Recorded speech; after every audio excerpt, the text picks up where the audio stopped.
The foreign ministers of Armenia and Azerbaijan will meet in Washington next week for another round of peace talks. A spokesperson for Armenia's foreign ministry confirmed the news to the Armen press agency today without providing further details.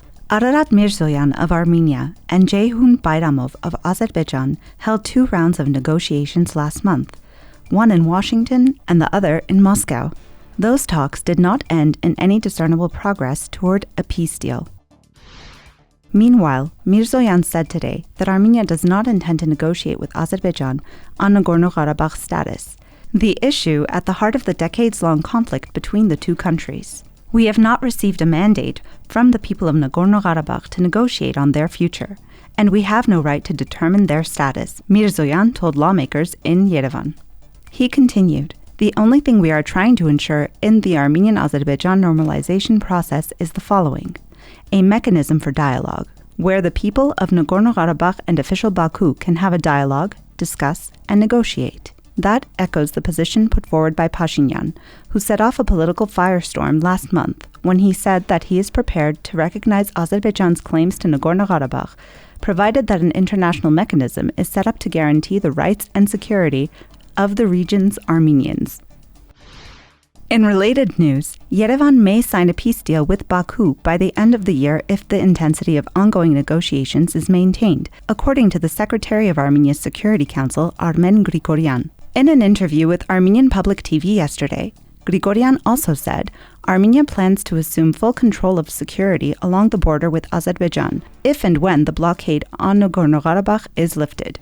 With regard to lifting the blockade, there is one important point. I think it is now clear to all interested partners that border control will be fully carried out by the Armenian side, he said. In addition, Grigoryan stressed the importance of bringing an international presence to the Lachin corridor to prevent the existing threat of ethnic cleansing in Nagorno-Karabakh. In other news today, a Yerevan court approved an appeal filed by lawyers representing Gayane Hakobyan, the woman accused of trying to kidnap Prime Minister Nikol Pashinyan's son, to place her under house arrest and to release her from jail. Hakobyan, whose son was killed while serving in the army during the 2020 Nagorno-Karabakh war, was detained last month after Ashot Pashinyan alleged she tried to kidnap him. In a police report, the younger Pashinyan said the incident began when he ran into a group of parents of fallen soldiers in Yerevan. Gayane Hakobyan allegedly introduced herself to him and asked him to join her in her car, parked nearby, for a conversation. After getting in the car, Pashinyan said Hakobyan suddenly drove off and told him she was taking him to Yerablur, Armenia's main military cemetery, where she would decide whether to set him free or not. Pashinyan reportedly sustained leg injuries after he was able to get out of the car and flee to safety. Under Armenian law, kidnapping a public figure or the close relative of a public figure carries a 4 to 8 year prison term. The criminal case against Hakobyan remains ongoing. Finally, you can also check out our new interview with Mary Badalyan, co-founder and executive director of Yerevan Wine Days, one of Armenia's most anticipated annual festivals. Mary stopped by our studio to talk about the importance of promoting Armenia as a tourist destination, supporting the country's booming wine industry, and encouraging women entrepreneurs.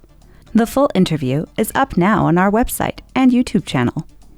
And as always, please follow ＳիվիլՆեթ for the latest news and independent reporting from our reporters on the ground in Armenia, Nagorno-Karabakh, and the region.